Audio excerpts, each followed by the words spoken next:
और कोने कोने से आए हुए साथियों, सबको मेरा क्रांतिकारी जिंदाबाद। हमारा उड़ीसा से हमारा प्रतिनिधि लोगों ने तमाम बात रख चुके हैं। मैं तो बोलना नहीं चाहता था, मगर दो तीन बातें हम जोड़ना चाहते हैं और ध्यान आकर्षित करना मैं सही मानता हूँ। देखिए, खेती किसानों के मुद्दा जो हम कहते हैं, एमएसपी हो या बहुत सारे चीजों को हम ले लिए हैं, बात कर चुके हैं और इसका सॉल्यूशन भी हम निकालने के लिए प्रयास भी कर रहे हैं।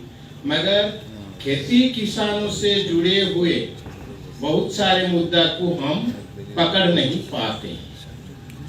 क्या है?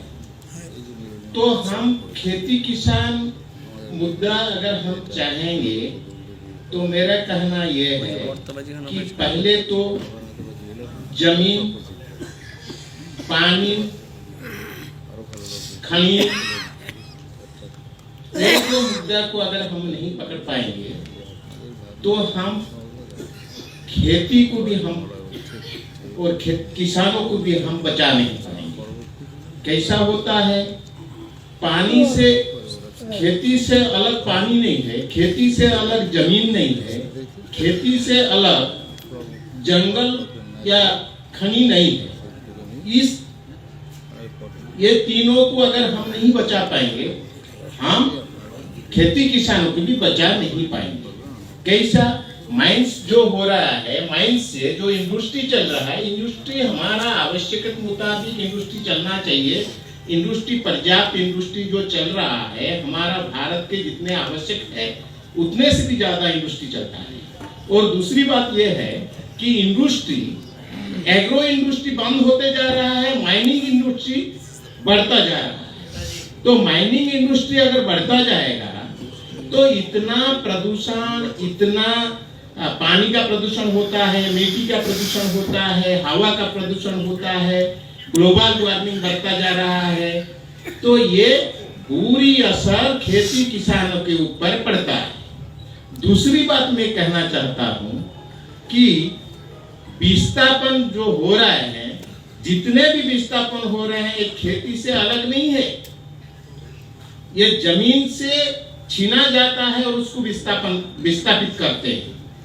तो विस्थापन का मुद्दा ये छोटी मुद्दा नहीं है और विस्थापन मुद्दा को हमारा एजेंडा में जोड़ना बहुत आवश्यकता मैं मानता हूं। दूसरी बात, विस्थापन कैसे होते हैं मैं ये बताना चाहता हूं। एक इंडस्ट्री के लिए जमीन, पानी आवश्यक होता है, खनिज आवश्यक होता है, इनसे भी इसको तोड़ते हैं। और प्रोडक्ट होता है, इसको इधर उधर लाने के लिए जो रोड का आवश्यक होता है, इसीलिए भी लोगों को विस्थापित करते हैं। जहां गोडाउन होता है, जाकर के कहां भी रखना चाहते हैं, इंडस्ट्री से जो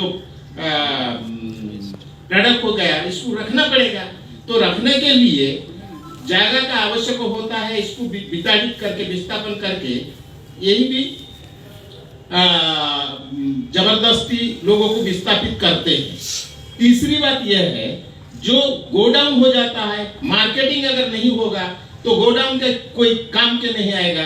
इसीलिए गोडाउन के लिए भी, ये गोडाउन हो गया तो बेचने के लिए, बाजार के लिए बहुत सारे लोगों को विताड़ित किया जाता है।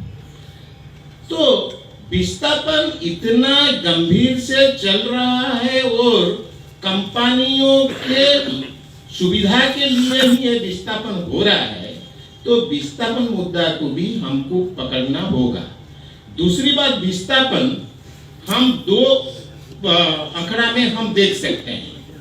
विस्थापन उड़िया में हम कहते हैं विस्थापन और विताड़न। विस्थापन क्या है?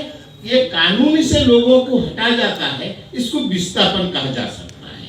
विताड़न क्या है? उड़ीसा का एक शब्द विताड़न, फोर्सफुली इसको ये जो हटा जाता है, इसको उड़िया में विताड़न कहा जाता है। तो बहुत सारे लोग आज विताड़ित हो रहे हैं। हर जगह से जिसके पास जमीन है ये जमीन से भी विताड़ित हो रहे हैं, जिसके पास जमीन नहीं है, जमीन नहीं होने वाला भी विताड़ित हो रहे हैं। और इतना मानविकता अधिकार को उल्लंघन हो रहा है। मैं कहना चाहता हूं कि जो कानूनी था, किसी को अरेस्ट कर लिया तो उसका परिवार को संदेश मिल रहा था, मगर आज जिसको भी गिरफ्तार कर लेते हैं इसका संदेश किसी को नहीं देते हैं। 3 महीना 4 महीना अंडरग्राउंड करके रख लेते हैं। तो ये सबको हम मुद्दा बना करके जिन्होंने विस्थापन के लिए हर चीजों के लड़ते हैं, इतना असुविधा होता है, बहुत हम तो फंस जाते हैं। आज सुबह हमारा एक आदमी को उठा करके ले लिया है। तो ये सब बिंदु के ऊपर मंथन करना चाहिए, चयन करके इसको चिंतन करके चयन करके इसको मुद्दा आधारित आंदोलन आगे बढ़ाना बहुत आवश्यक है। इतना कहते हुए मैं ये सुझाव देकर मेरे बात को विराम देता हूँ। सबके जिंदाबाद, इनकलाब। धन्यवाद। धन्यवाद। वेस्ट बंगाल से मिहिर पाल।